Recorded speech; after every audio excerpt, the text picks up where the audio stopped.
saya tidak peduli apakah perkataan saya ini akan membawa kepada malapetaka dan lain sebagainya.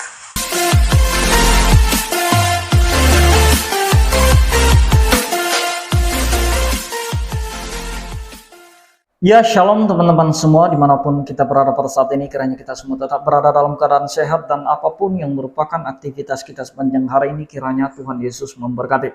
Dan kembali berjumpa lagi di channel kita ini, yaitu Semayan Yasin. Terima kasih buat teman-teman semua dan juga para sahabat yang sudah mendukung perkembangan channel ini dengan setia, dan kiranya kita tetap menggunakannya untuk menjadi berkat bagi semua orang.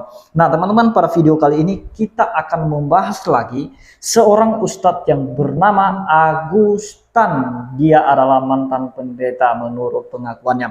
Nah teman-teman, di mana di videonya kali ini dia ngamuk, dia marah-marah kepada Andre Tunggal. Kenapa? Karena Andre Tunggal ini menanggapi dialog antara Ustadz Agustan dengan anaknya yang masih Kristen. Dan di dalam dialog mereka itu membahas tentang konsep ketuhanan Yesus Kristus, di mana Ustadz Agustan ini dia menanyakan tentang keyakinan anaknya kepada Tuhan Yesus Kristus. Nah teman-teman, oleh karena itu sebelumnya mari kita simak video Agustan yang berikut ini. Kenapa saya membuat judul ini? Ya, ternyata seperti yang saya katakan, saya tidak peduli apakah perkataan saya ini akan membawa kepada malapetaka dan lain sebagainya. Saya nggak peduli ya. Cuma saya ingin katakan kepada kita semua, walan tardo angkal yahudu walan nasaro hatta tatabi amilatahum. Mereka tidak akan ridho sebelum kita mengikuti milah mereka dengan cara apapun. Oleh karena itu saya mau katakan, Andre Tunggal itu kurang lembutnya bagaimana bahasanya, kurang baiknya bagaimana. Saya mau tunjukkan hari ini, malam ini, bahwa dia nggak lebih dari gigolo-gigolo rohani ya. Dan dia terlahir dari lonte-lonte rohani, bangsat-bangsat dan babi-babi haram ya. Saya katakan, ketika Anda menyentuh prinsip-prinsip yang saya pegang dan saya tidak melakukannya ya, saya akan terbalik apapun resikonya ya. Sekali lagi, lu Andre ya, lu tidak lebih daripada germo dan gigolo-gigolo bangsat rohani ya. Kenapa saya katakan ini? Saya tadi sebetulnya mau tidur saudara, tetapi saya melihat ini, itu saudara ya, saya katakan ketika sesuatu itu disampaikan dan tidak sesuai ya, makanya saya katakan ya, saya lebih baik minta laknat kalau mulut saya ini dolak-dali begitu loh ya. Karena hidup kalau bagi saya, bukan saya sok suci, tidak, bukan saya sok benar, tidak, tapi saya belajar dari kehidupan itu, dari kehidupan ini. Sejak saya menjadi pendeta, apalagi Islam, saya akan berusaha menjadi orang benar, orang baik, dan itu harus belajar saudara. Makanya saya teman-teman terus terang, kalau saya sudah tahu kartunya, mulutnya dolak-dali, apalagi mengambil haknya orang, saya udah akan menghindari sedikit-sedikit, saya nggak mau. Nah kalau hanya menjadi bajingan-bajingan rohani, germo-germo rohani, lonte-lonte rohani, buat apa beragama? Nggak usah. Gitu loh ya. Mungkin saudaraku bertanya, kok Agus ini kenapa nih marah-marah ini ya? Kenapa ini ya? Saya orangnya kalau saya salah, saya akan belajar minta maaf. Ya. Tadi sudah saya katakan ya di video saya tadi ya. Saya hitam putih orangnya. Hitam saya katakan hitam dan putih saya katakan putih. Karena saya udah kenyang. Tapi kalau lu ya Andre, si bajingan rohani ini, lonte ini, anak germo ini ya, mau main hal-hal yang di luar apa namanya ya, apa yang dia tidak ngerti karakter, oke, saya akan menggunakan itu. Saya katakan, saya akan menggunakan bahasa sisa-sisa kekafiran saya. Dan kamu harganya tidak lebih dari seekor anjing pincang dan babi haram. Ya, catat itu, Ndri. Ya, saya harap malam hari ini kamu menonton ini. Ya, kalau orang-orang seperti ini, kalau saya ketemu kamu, saya tebas leher kamu. Betul, saya tebas leher kamu. Wallahi, demi langit dan bumi. Ya, kalau saya tahu, saya tebas leher kamu. Dulu sih siapa ini? Layar teologi ya. Saya kalau tahu itu, apalagi menyinggung prinsip keimanan orang Kristen, orang Islam marah-marah, suka marah-marah. Enggak. Kami dengan jujur, kami dengan apa adanya, kami mempermuliakan Tuhan kami, Nabi kami. Kalau ada yang melecehkan, kami nggak terima. Ya. Itu prinsip. Wah, kacau ini Ustadz Agustan. Nah, teman-teman bisa menilai sendiri ya. Silakan beri komentar yang sopan dan komentar yang cerdas. Bagaimana penilaian teman-teman terhadap perkataan Ustadz Agustan ini. Nah, teman-teman, itulah sifat asli Ustadz Agustan. Nah, biasanya teman-teman, orang yang menerima ajaran yang benar, sekali lagi, orang yang sudah menerima ajaran yang benar, maka buahnya pasti benar. Kalau dia sudah menemukan ajaran yang benar, mendapatkan ajaran yang benar, maka perkataannya benar dan juga karakternya benar, sifatnya benar, tindakannya benar, pola pikirnya benar, dan lain-lain sebagainya. Itu ciri-ciri orang yang sudah mendapatkan ajaran yang benar. Bagaimana dengan Ustadz Agustan? Apakah dia sudah mendapatkan ajaran yang benar?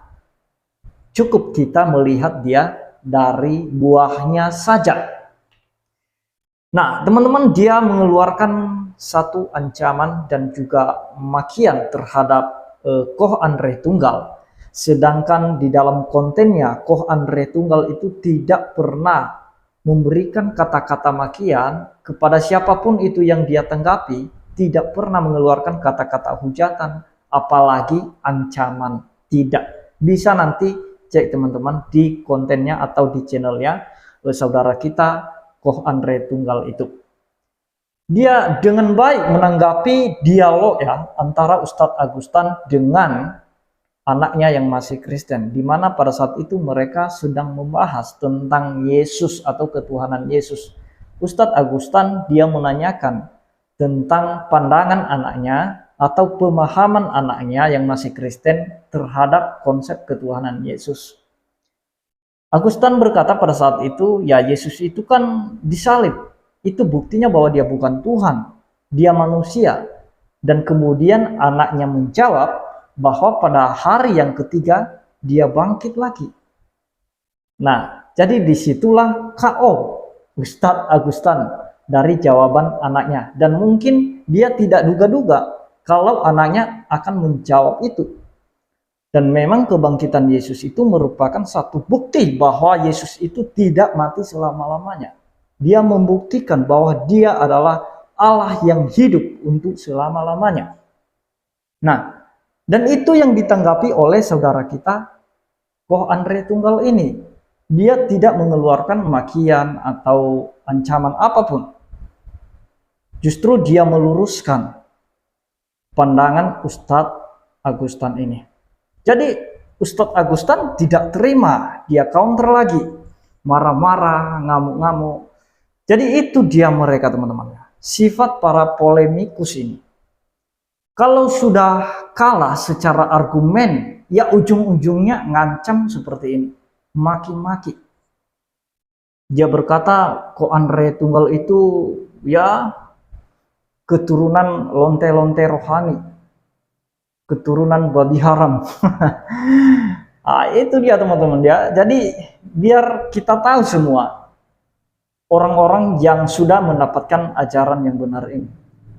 Nah, dan kemudian dia berkata tadi di akhir kalimatnya, dia berkata bahwa kalau ada orang yang mengganggu kitab suci kami atau agama kami, atau ada yang melecehkan agama kami, nabi kami, ya kami tidak terima. Ya jelas dong kalau Ko Agustan tidak terima kalau ada yang melecehkan agamanya. Tapi bagaimana dengan Ustadz Agustan sendiri ketika melecehkan agama Kristen? Nah, jadi sebenarnya kita ini memiliki perasaan yang sama.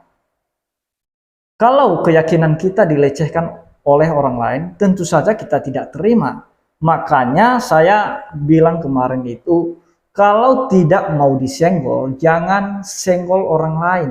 Kalau tidak mau dicubit, jangan cubit orang lain.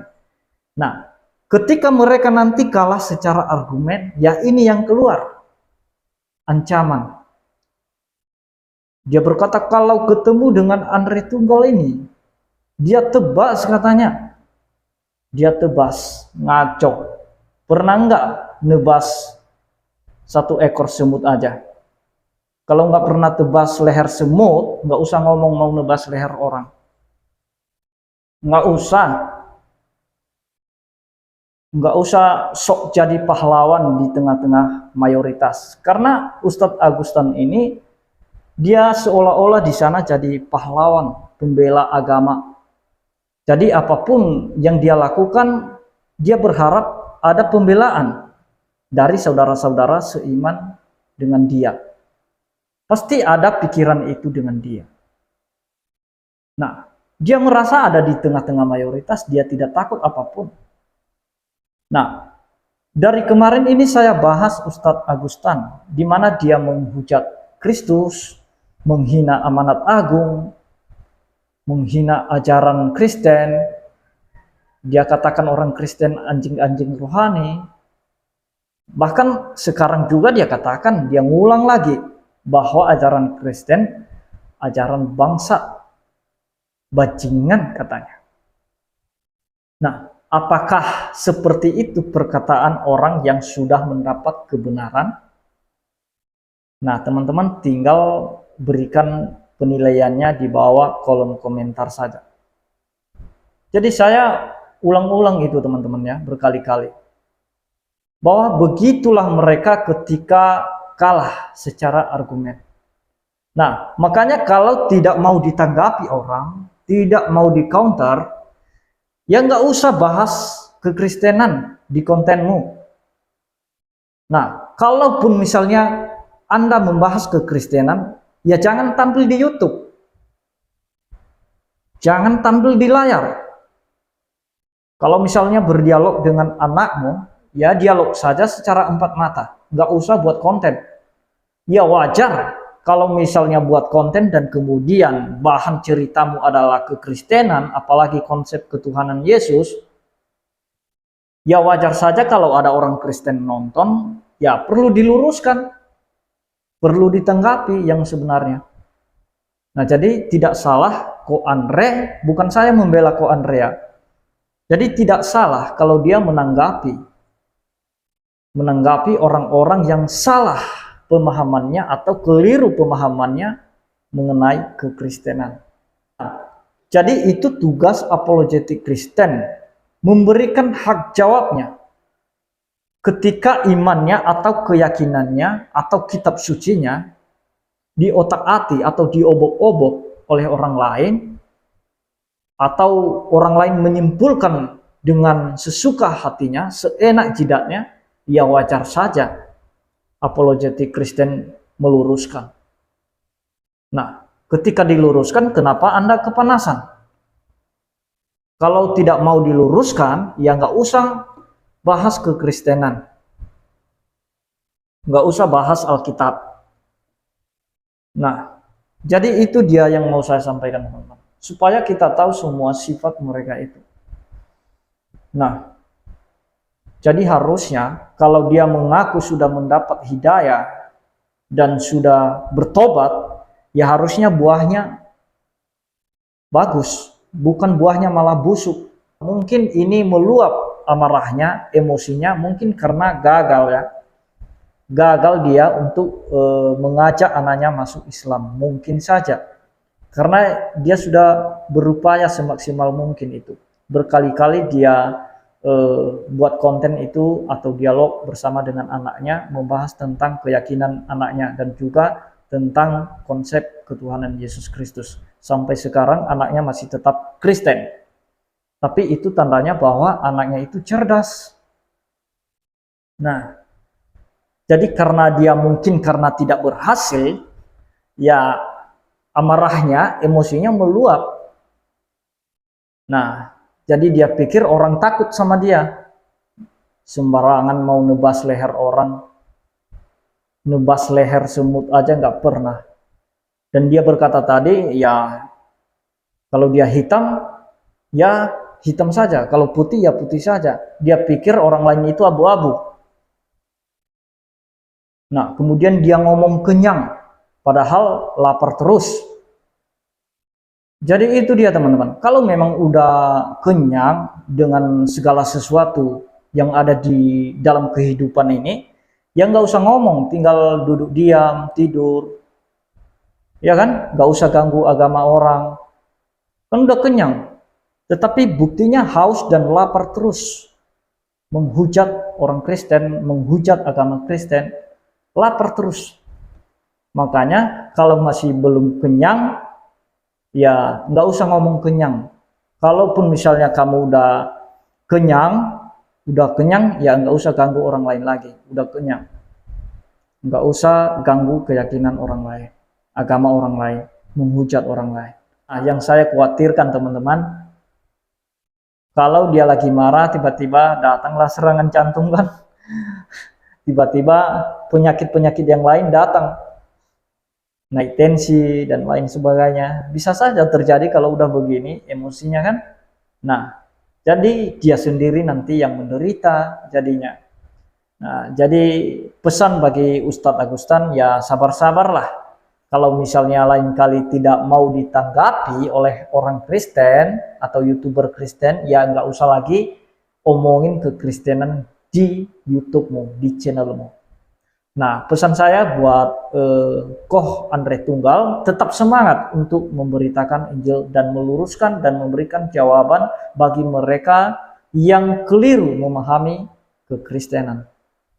Nah, semangat terus, nggak usah takut dengan ancaman-ancaman yang seperti ini. Yakinlah bahwa Ustadz Agustan itu tidak pernah menebas leher semut. Tidak pernah. Apalagi mau menebas leher orang. Nah, jadi itu dia teman-teman. Kiranya Tuhan Yesus memberkati kita semua. Shalom.